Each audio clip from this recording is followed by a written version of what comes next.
The speed time graph below shows a car accelerating for 40 seconds and then decelerating. Okay, first of all, before we get into the question, we know that the motion of an object is accelerating if on a speed time graph, the gradient of that line is positive. So this line, if you just label this 0.000 at the top there, we'll call that point A, and down the bottom here, we'll call that point B. OA is a positive gradient. We know that because the line is sloping to the right. That means that on a speed time graph, and we'll get to this as well, the gradient of a speed time graph represents acceleration, right? And if acceleration is positive, acceleration is positive acceleration. A negative line, a negative slope on a speed time graph represents deceleration or negative acceleration. The gradient of that line is less than 0. And we know that from the general straight line graph, y equals mx plus c. We know that with regard to gradient, if gradient is positive, the line will slope to the right, and if the gradient is negative, the line will slope to the left. So that's how we know that OA is acceleration, the motion is acceleration, and AB is deceleration. Okay, to the question, what's the maximum speed of a car? Well, because we're dealing with a speed time graph, speed is the y-axis, and time is the x-axis. So on the y-axis, we're looking for the highest value of y, because that represents speed. So the maximum speed will be at point A, which is 20, and the units are meters per second. So the maximum speed is 20 meters per second. Meters per second is m times s to the minus 1. It can also be written as m meters per second as such. What's the initial acceleration? Okay, so the initial acceleration, basically we need to know what the gradient of OA is. Now, before we get there, just you need to remember this. Acceleration is the change in speed or the change in velocity with respect to time. So velocity over time. Acceleration equals v over t. Remember that. So speed is the same thing as velocity. I'm not going to get into the technicalities as to the difference between the two, but they represent the same magnitude, right? The same quantity, which is meters per second in this case. So the fact that we have the y-axis is speed and the x-axis is time, right? We know the gradient m is the change in y over the change in x. We know that from the straight line graph, y2 minus y1 over x2 minus x1. Now the gradient, because the y-axis is speed, we're looking at the change in velocity, right? So the y is velocity and x is time.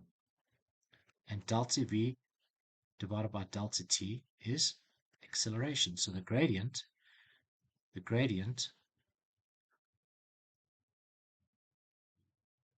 of an ST graph will give acceleration. You need to remember that, right? So because we're dealing with a speed time graph, OA represents positive acceleration, AB represents negative acceleration or deceleration. So for the initial acceleration, we are going to determine the gradient of OA.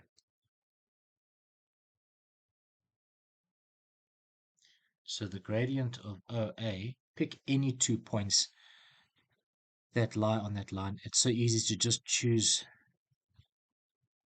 0.00, 0, rather, not 00, 0, 0, and this was point A. X coordinate first is 40, and the y coordinate is 20.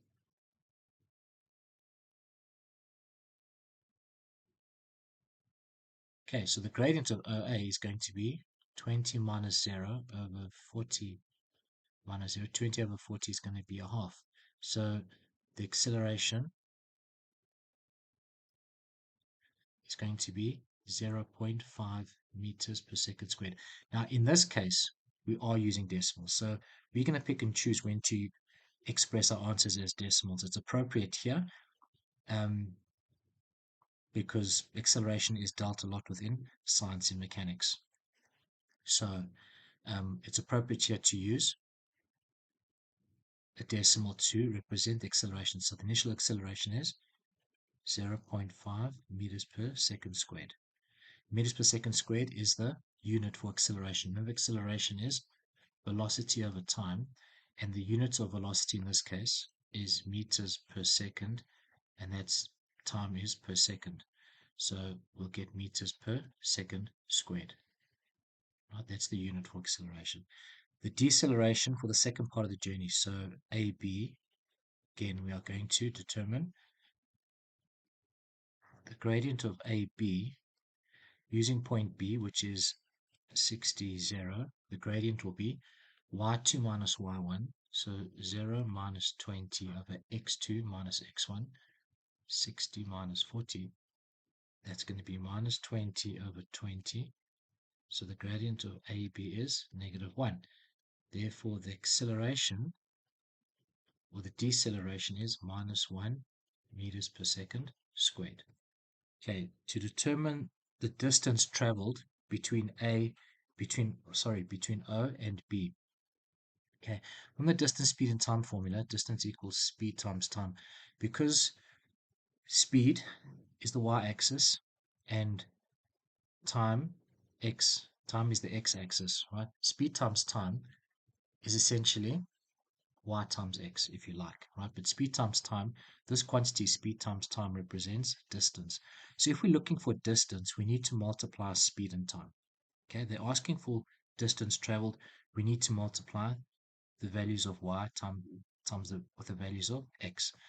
We need to multiply speed times time. Now, how do we multiply speed times time? Well, we do that because we are going to determine the area of this triangle and the area of that triangle. The area, if we just call this triangle, call that area 1 and area 2. Area 1 it's a right angle triangle. The area of a right angle triangle is a half base times height. Now the base, don't worry about the half for now. The base is x, which is time, and the height is y, which is speed. This quantity s times t gives us distance. So the area of a speed time graph will always give distance. You need to remember that as well. The area of a speed time graph always gives distance. So that's how we're going to find the total distance traveled. We're going to find the area of triangle 1, the area of triangle 2, add the 2, and that gives us the total distance. Okay, so this is going to be a half times the area of the first triangle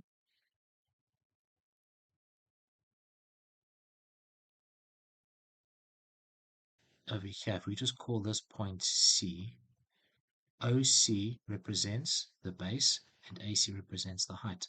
So OC is from 0 to 40, 0 seconds to 40 seconds.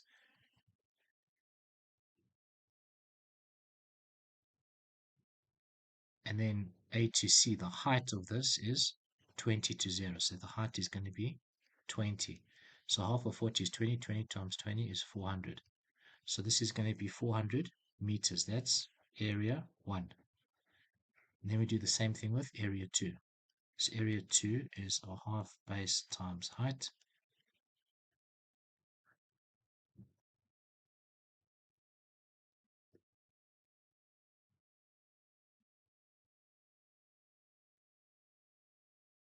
Okay, so the base, which is CB of the second triangle, from 40 to 60 is 20 units. So the base is 20. And the height again is 20 from A to C. So it's going to be half of 20 is 10. 10 times 20 is 200. So the second area will give us a distance of 200 meters. So the total distance will be 400 plus 200, which is 600 meters.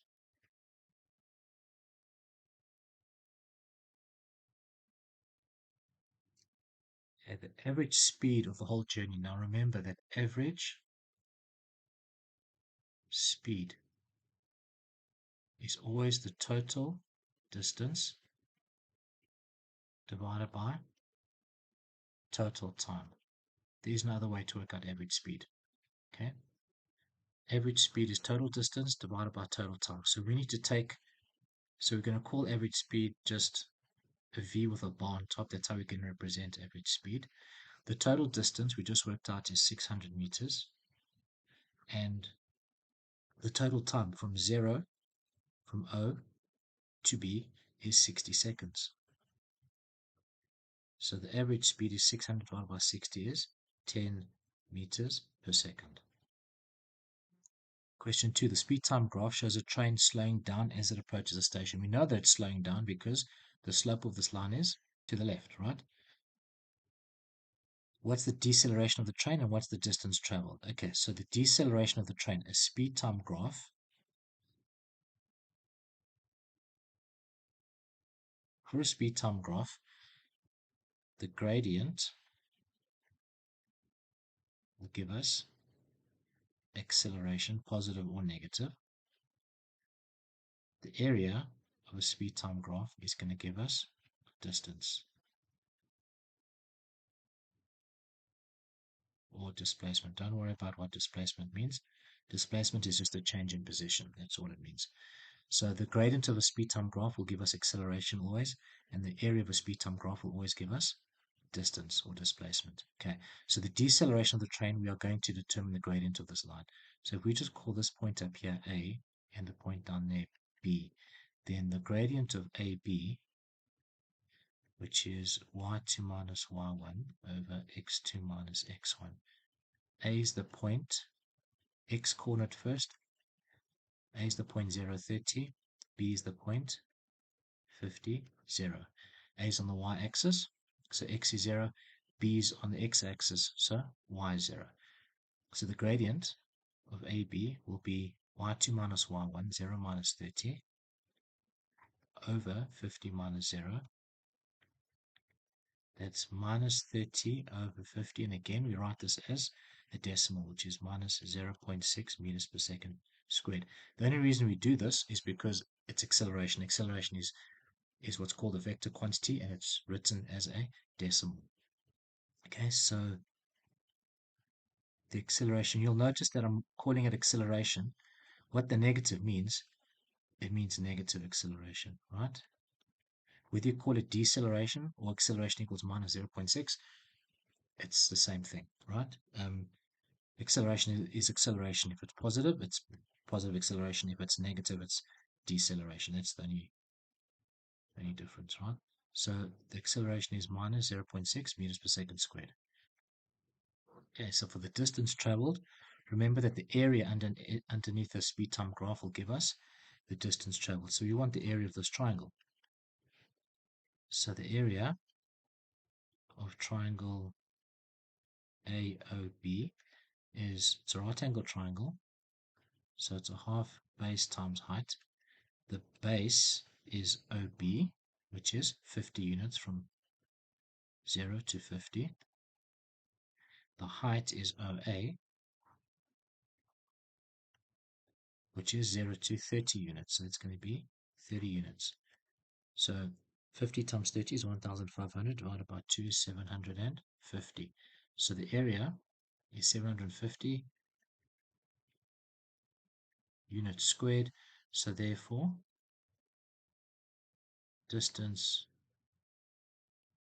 traveled is 750 meters, right? Because we're dealing with meters per second here in seconds. So the unit is meters. Question 3. The speed time graph shows the speed of a boat over 30 seconds.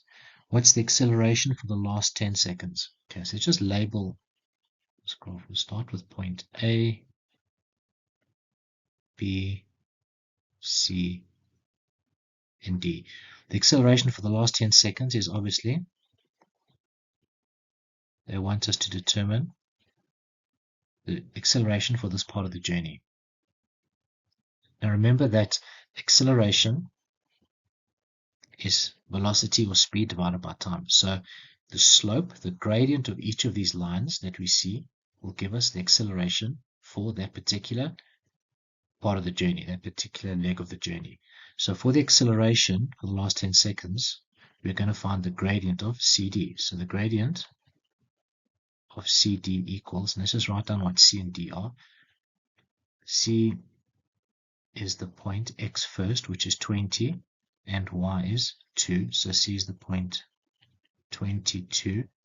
D is the point X first, 34. So the gradient of CD is y2 minus y1.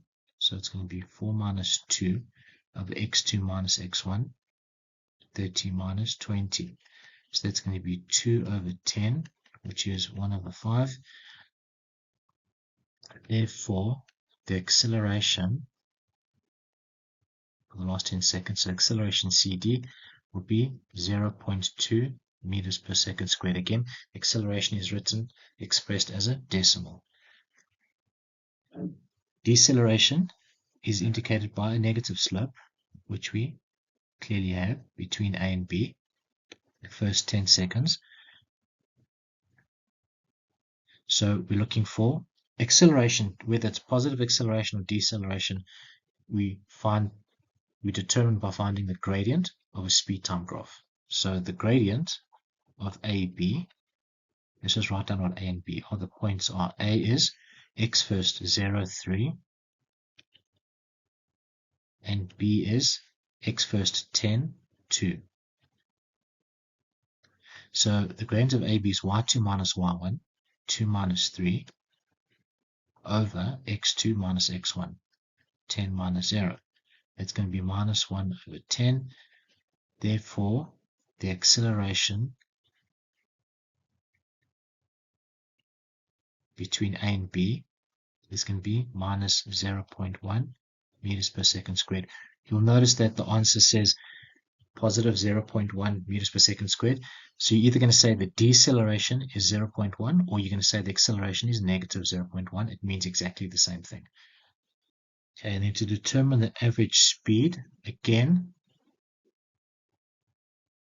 average speed equals total distance divided by the time taken throughout the journey. So the average speed is going to be the total distance. Okay, we need to determine the total distance. And remember that the distance speed time equation, speed times time gives you distance. So speed times time, the area of that trapezium, that rectangle in this trapezium, the sum of these areas gives us the total distance, and the total time we know is from 0 to 30, it's 30 seconds. Okay, so we're going to call this x, we're going to work out what x is now, and that's going to be divided by 30. Okay, because that's going to be 30 seconds, and that's going to be x meters. So to determine x, the total distance,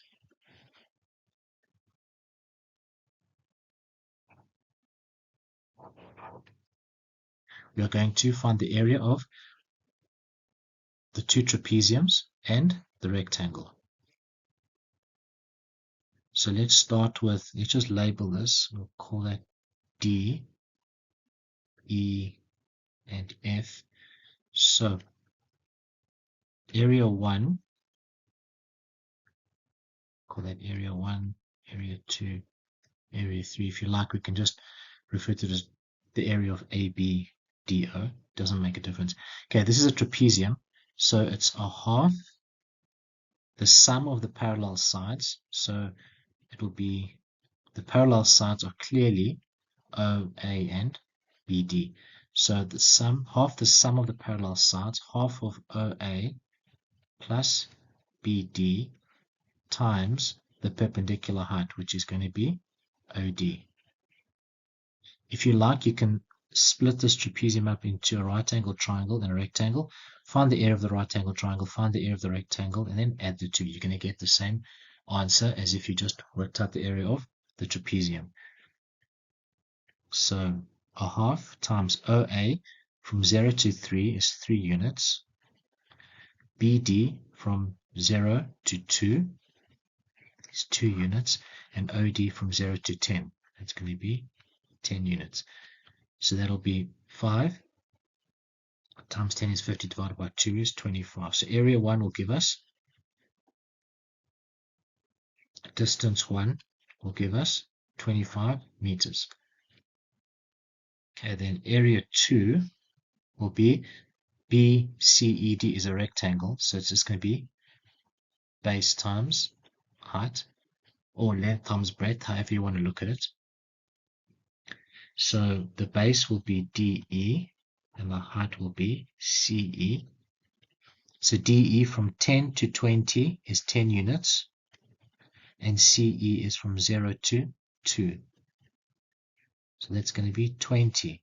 So therefore, D2 is going to be 20 meters. Third area, the area of the trapezium CDFE, again will be a half the sum of the parallel sides times the perpendicular height. So the parallel sides are CE and DF. So it's going to be a half of CE plus DF times EF. So it's going to be a half CE.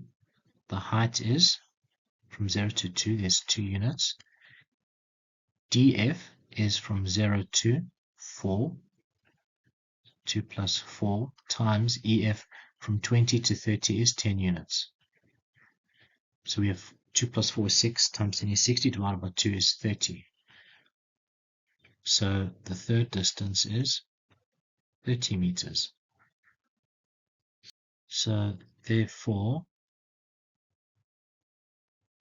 average speed will be the total distance, which is 25 plus 20 plus 30. So 50 plus 25 will be 75 meters over 30 seconds from 0 to 30, O to F.